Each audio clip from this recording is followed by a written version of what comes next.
रत्नागिरीतील एका नागरिकाला डिजिटल अरेस्टची भीती दाखवत तब्बल 1,23,00,000 रुपयांची फसवणूक करणाऱ्या आंतरराज्य सायबर टोळीचा रत्नागिरी सायबर पोलिसांनी पर्दाफाश केला।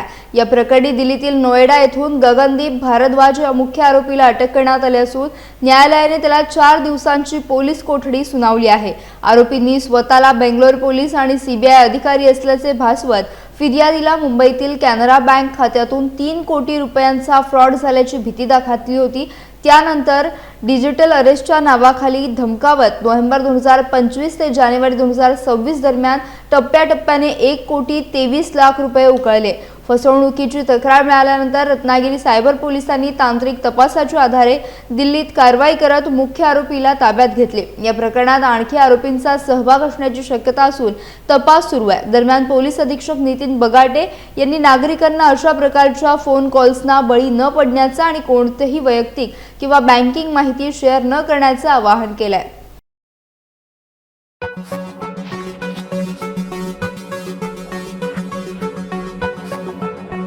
Thank you.